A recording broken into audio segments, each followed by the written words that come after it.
Hello student, my name is Manish. आज मैं लेकर आया हूँ एमपी प्री बोर्ड एग्जाम 2021 कक्षा 12वीं विषय रसायन शास्त्र के पेपर का सॉल्यूशन हिंदी और इंग्लिश मीडियम के लिए।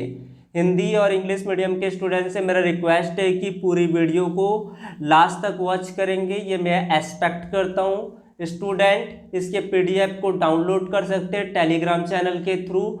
टेलीग्राम चैनल का लिंक मैंने डिस्क्रिप्शन में अपडेट किया है। Question number 1 multiple choice question, सही विकल्प चुनकर लिखिए। फर्स्ट क्वेश्चन है the total number of caesium ions present in the unit cell of the CaCl crystal is.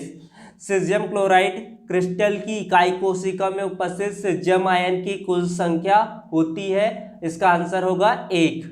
दूसरा प्रश्न है NaCl क्रिस्टल की इंटर आयनिक डिस्टेंस होता है A/√2। इसका ब ऑप्शन करेक्ट होगा। कोलाइडल कणों का आकार सेंटीमीटर में होता है 10⁻⁵ × 10⁻⁷।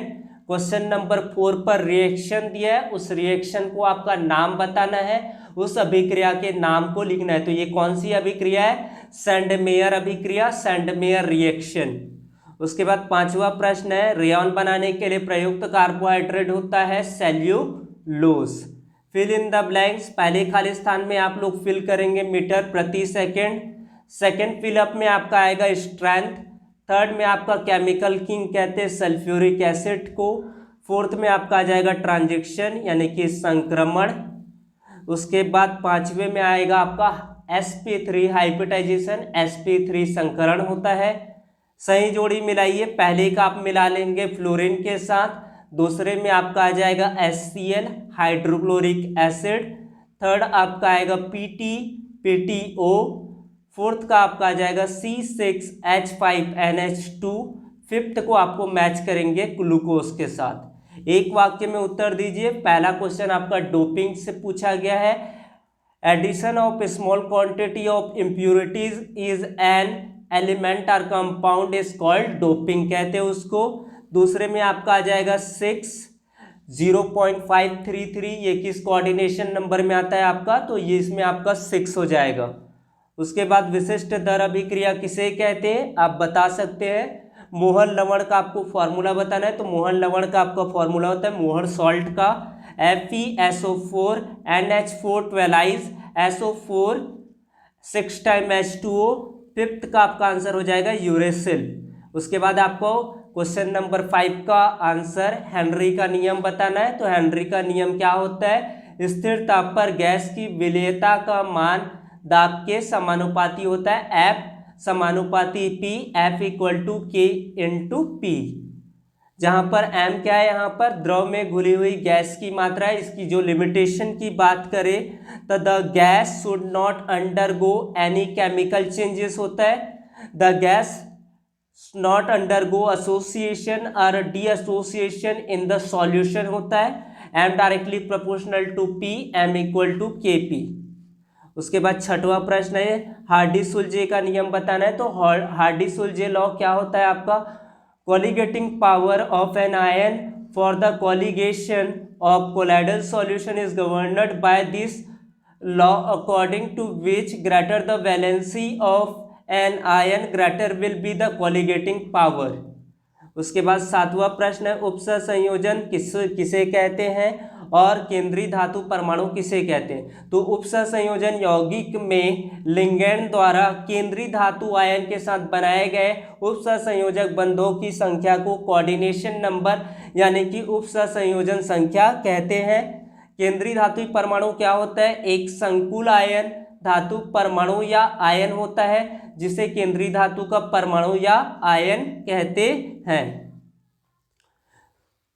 उसके बाद CFT थ्योरी का आपका लिमिटेशन बताना है। तो this theory always took d orbital into consideration, contribution of S and P blocks was never taken into a consideration. Second आपका लिमिटेशन है this theory did not give any importance to the orbital of the ligand, it only talked about the central metal ion.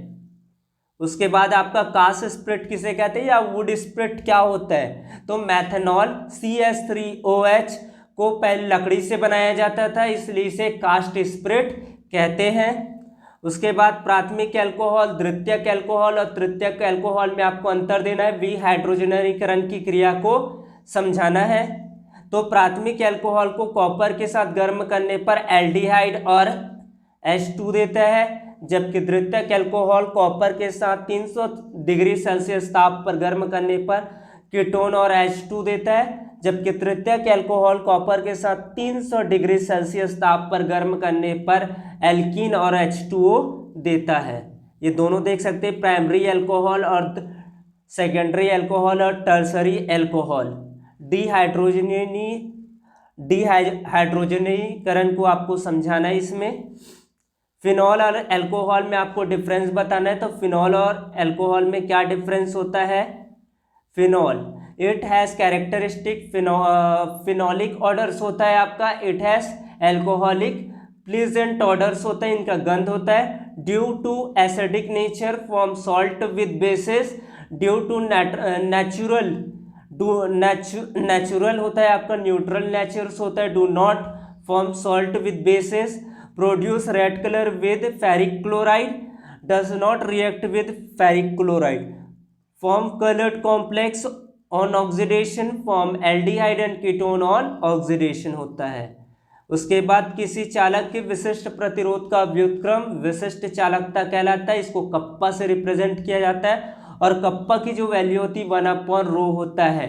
और यहाँ से अगर हम लोग value निकालें तो K = L अपॉन क्या हो जाएगा, R × A।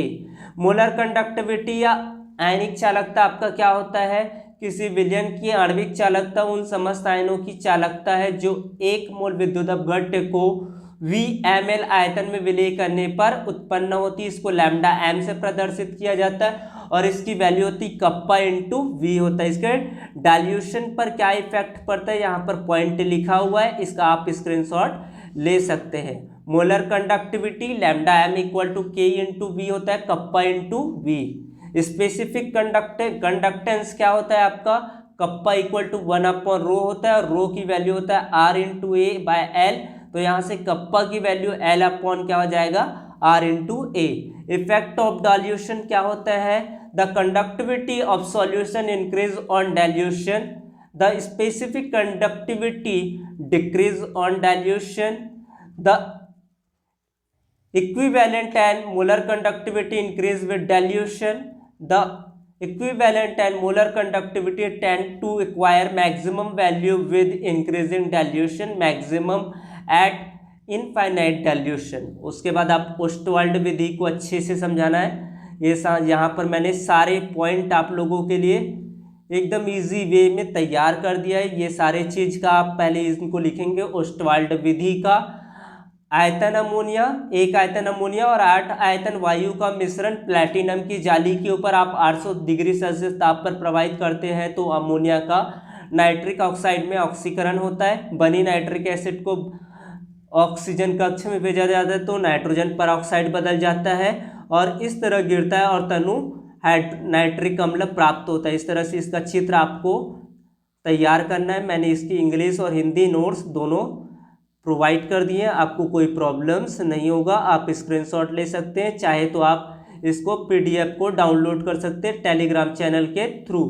उसके बाद 22वां क्वेश्चन का जवाब है, क्लोरीन यद्यपि इलेक्ट्रॉन अपचयक समूह है फिर भी एरोमेटिक इलेक्ट्रॉन प्रतिस्थापन अभिक्रिया में आर्थो तथा पैरा निर्देशन होते हैं, क्योंकि क्लोरोबेंजीन में आपका क्या होता है, इलेक्ट्रोफिलिक प्रतिस्थापन अभिक्रिया बेंजीन नाभिक में होता है और क्लोरीन समूह के मेसोमेरिक इफेक्ट के कारण बेंजीन के नाभिक के आर्थो तथा पैरा स्थान पर इलेक्ट्रॉन डेंसिटी होता है वो बढ़ जाता है, जिससे इलेक्ट्रोफिलिक प्रतिस्थापन अभिक्रिया आर्थो तथा पैरा स्थान पर होता है।